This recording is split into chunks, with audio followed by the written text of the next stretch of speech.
در نزدیکی میدان خمینی در همدان، زیارتگاه دو شخصیت مذهبی به نامهای استر و مردخای قرار دارد که از قهرمانهای کلیدی واقعه پوریم هستند. پوریم یکی از اعیاد مذهبی یهودیان می باشد که به مناسبت جلوگیری از کشتار دست جمعی یهودیان جشن گرفته می شود. خارج از ایران جزئیات این داستان تا حدودی ناگفته و اطلاعات در مورد این زیارتگاه در حالی از ابهام است. آنچه مشاهده می کنید اولین بخش از پروژه‌ای است که به معرفی اماکن یهودی از جمله کنیسه‌ها، آرامگاه‌ها، مدارس، معابد و ساختمان‌های دیگر در سراسر خاورمیانه می‌پردازد. این پروژه با همیاری بنیاد الیزابت و آلیور استنتون به بار نشسته. چنانکه در یکی از کتب مقدس منسوب به استر آمده، وی یک دختر یهودی با شخصیتی برجسته بود که مورد توجه پادشاه ایران خشیارشا قرار گرفته و ملکه می شود. وی با کمک یکی از بستگانش مردخای قوم یهود را در ایران از کشته شدن به دست هامان یکی از مشاوران شریر شاه نجات می دهند. یهودیان در سراسر جهان این رهایی را با خواندن داستان استر، پوشیدن لباسهای مبدل و خوردن خوراکهای لذیذ جشن می گیرند. ایرانیان یهودی قرن‌هاست که هر ساله به زیارت این مکان که با 2 صندوق منبت کاری شده بر روی قبور مشخص شده می‌روند و با روشن کردن شمع در جایگاهی که به این منظور ساخته شده یاد آنها را گرامی می‌دارند. تاریخ دقیق ساخت بنای اولیه معلوم نیست. این مکان در قرن 14 در جریان حمله مغول‌ها ویران شد. نخستین اطلاعات ثبت شده در تاریخ به قرن 19 برمیگردد و توسط یک گردشگر مسیحی به ثبت رسیده است. او متوجه می شود که یهودیانی که به این مکان سفر می کنند همانند دیوار ندبه در اورشلیم کاغذهای دعایی را در آنجا قرار می دهند. یهودیانی که امکان سفر به اورشلیم را نداشتند به این زیارتگاه رفته و عبادت می کردند. این مکان در سال 1970 مرمت شد. اما با وجود آنکه قرن‌هاست یهودیان و دیگر ایرانیان با باورهای متفاوت به زیارت این مکان می‌روند، کمتر کسی در خارج از ایران از داستان و بازسازی این مکان آگاهی دارد. یوسی گابای، یکی از معماران جوان و برجسته ایران، از سوی انجمن یهودیان ایران دعوت شد تا این مکان تاریخی را مرمت کند. ساختمان مرمت شده به افتخار برگزاری جشن‌های 2500 ساله پادشاهی به عنوان پیشکش اهدا شد. اسم من یاسی گبای هستم. اسم اصلیم الیاس گبایه، ولی چون به اصطلاح نیکنیم هم یاسی بود، یاسی رو وقتی آمدم آمریکا و سیتیزن آمریکا شدم به اسمم اضافه کردم.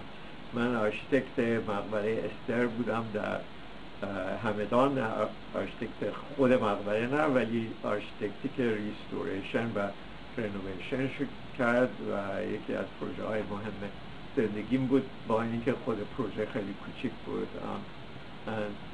خیلی بهش افتخار میکنم.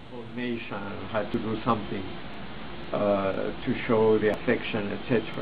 that of course was dictated sort of by the government at that time.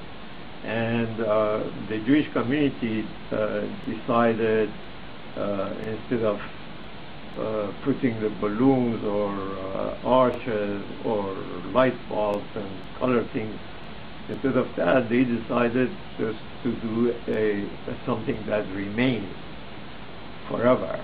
And so they decided to renovate and restore the Esther tomb in Hamadan. At that time I was not a celebrity, but I was known as sort of a good Jewish architect, so I was commissioned to do the job. I had my thesis in École des Beaux-Arts in Paris when I was graduated in architecture on the same subject, but they didn't know about it. That was why I was twice as much excited that at that time it was just a science fiction project, but now it's the real work. So with speed of light, of course, we started to do the job because we had a deadline for the celebrations. And at the time, the entrance to the tomb was from a very small dirt alley, very poor situation, and the whole building was in a very bad shape. The Jewish community, with their own money, they bought all the properties next to the tomb and used new part of the purchased property in order to create a very elegant access. در زمان مرمت شاخص‌های ایرانی و اسلامی این مکان حفظ شده است. در عین حال وی دسترسی به این زیارتگاه را از خیابان اصلی توسط یک پل امکان پذیر ساخت. او همچنین حصار جدیدی با نماد ستاره داوود، ترکیب دو مثلث که از کاشیکاری‌های سرامیکی مساجد اصفهان اقتباس شده ساخت. وی در کنار زیارتگاه کنیسایی در زیر زمین بنا کرد که روی بام آن را با ستاره داوود آراست. احتمالاً این نماد تنها ستاره داوودی در ایران می باشد که از فضا قابل دیدن است. هنوز به طور قطع مشخص نیست که آیا به راستی استر و مردخای در این مکان آرمیده باشند و شاید هیچگاه هم مشخص نشود. در قرن 19 یک گردشگر امریکایی درباره این مکان و ایرانی‌های یهودی که در طول 2700 سال از این مکان مراقبت کردند چنین می‌گوید: در طول سالیان مردمانی که با واسطه وی نجات پیدا کرده بودند از این مکان نگهداری کردند.